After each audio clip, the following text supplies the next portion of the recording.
Today we are reading Jiaoqiu's follow-up medical report, a diagnosis of the physical condition of the counselor of the Yaoqing, Jiaoqiu.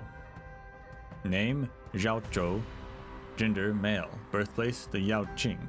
Race, Foxian. Patient's injuries. 1. Bite wounds that extend over a large area, from the patient's neck to his chest. Toxins in the wounds have caused the surrounding flesh to decay and atrophy. Patient is in acute shock due to severe blood loss. Fractured clavicle observed. 2.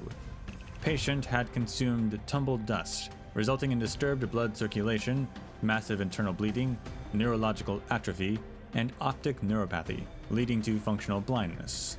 3. Damage to liver and kidney functions and impaired lymphatic and immune system due to toxins in the body. 4. Severe blood loss compounded by myelosuppression. Inflammation observed. 5. Patient had dilated pupils and an abnormally low body temperature when first discovered. Treatment plan. 1. Clean the wounds with pathovore bugs, apply medication, and dress the wounds. Topically apply jade marrow diffusion to the bone fracture and stabilize it with a fixator. 2.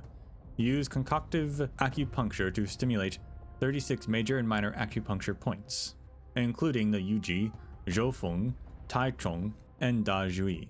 Then activate meridians using incense walker to encourage detoxification. As a complementary treatment, use Von Wach leeches to drain residual extravasated blood caused by internal bleeding of the organs. 3.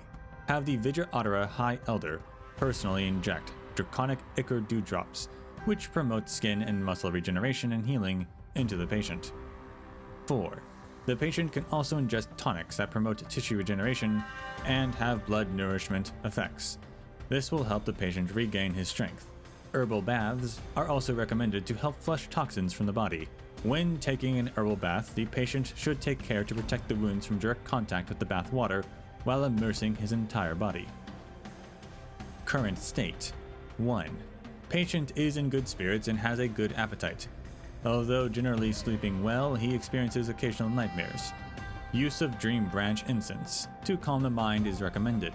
Wounds are healing slower than expected, but there are no signs of infection so far. 2. Vital signs are normal.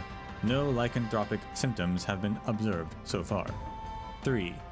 Past consumption of tumble dust has resulted in the patient's reduced ability to coagulate blood. Make sure to keep sharp instruments out of the patient's reach. 4. Patient's vision is severely impaired, likely due to optic nerve damage that led to pathological changes in the eye. Treatment to be deduced after further examination. 5.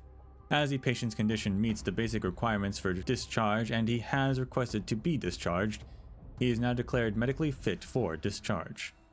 A doctor's post-discharge advice. 1. If the patient experiences nightmares caused by residual lupotoxin in the body, he may use fragrances that calm the mind to help him fall asleep more easily. 2. Avoid spicy foods at all costs. The patient should adhere strictly to the advised dietary restrictions if he doesn't want his wounds to become inflamed. 3. Patient is to regularly report on how his wounds are healing. In view of the patient's plans to return to his homeland, assistance from the Yaoqing's Alchemy Commission in further diagnosis would be highly appreciated. Lingsha Alchemy Commission.